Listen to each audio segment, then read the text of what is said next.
What's up, everybody? My name is Darren, and welcome to Stock Mafia. Now, if you have been paying attention to the news today, you would have seen this article released in Politico that Gary Gensler is doing an investigation into Citadel Securities, Ken Griffin, Charles Schwab, and Robinhood. Now, why is this important?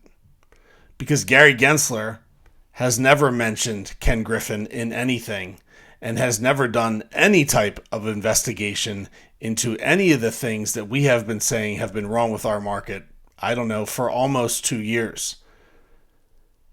Now, the timing is pretty spot on. Our economies around the world are collapsing. And guess what? They can't stop it. So if they can't stop it, what do politicians do? They start posturing and finding somebody to blame. So let's do the timeline on this. Gary Gensler goes on Jon Stewart's show, 9 months ago. Doesn't really answer anything. Says he doesn't have enough money for coffee. Okay.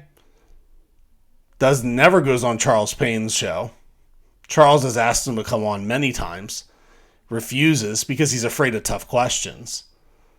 Goes on CNBC because they throw him softballs all the time and he talks about regulating and climate change, like the SEC has anything to do with climate change.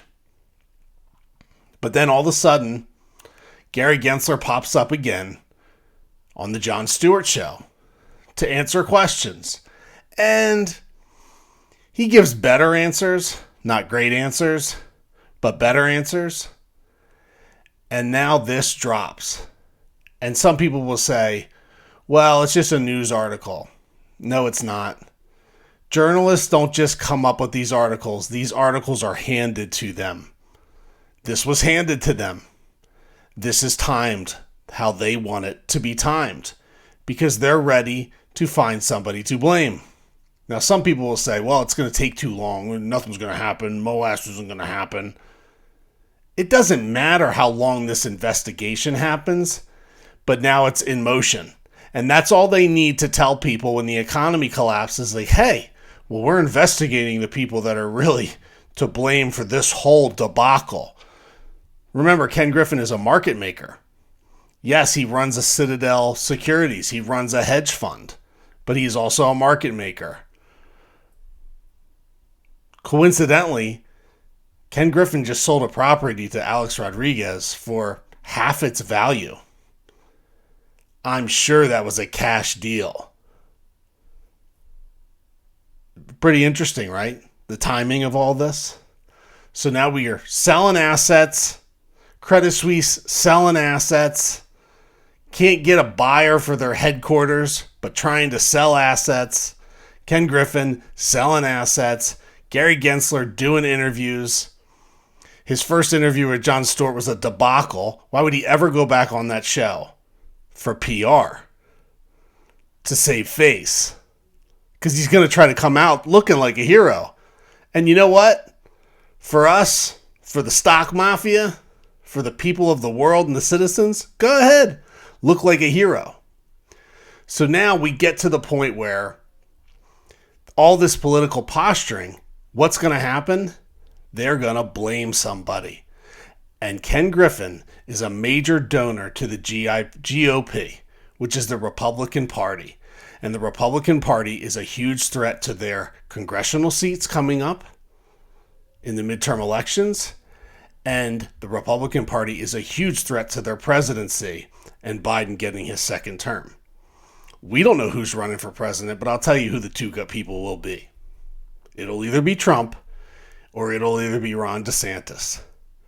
Well, recently, and the timing, once again, they've probably been waiting for him to do this. Ken Griffin has made political contributions to Ron DeSantis while he's been moving Citadel Securities to Miami, Florida, where Ron DeSantis is the governor of that state. See how it's all coming together? So now they got him making political contributions to the biggest threat to the presidency, or one of the biggest threats, because the ticket could be Trump and DeSantis as VP. I don't care who wins. I don't care. And neither should you, because this all is one big magic show. Smoke and mirrors, so keep following the timeline. The economy is collapsing. It's coming. And it's coming really soon, because we talked about how Fidelity won't let you buy ape without your money sitting in your account for 4 to 5 days. And our boy Adam Aaron, we love him. We love him. He's never done a screening where he's been in 2 places 2 weeks in a row. Maybe I'm wrong, but I don't remember it. And I just think, he planned that Atlanta trip weeks ago. This Philadelphia showing, it's like been pop, just happened. 2 weeks in a row. And I've said before, he's going out in the public. He's really setting himself up for something if he's looking to screw his shareholders. And I don't believe he is. So put all those things together, and MOASS is coming. MOASS is coming. Stay strong, stay positive. I will see you on the next one. Leave your comments below if you agree with me, don't agree with me, think I'm an idiot. Take care.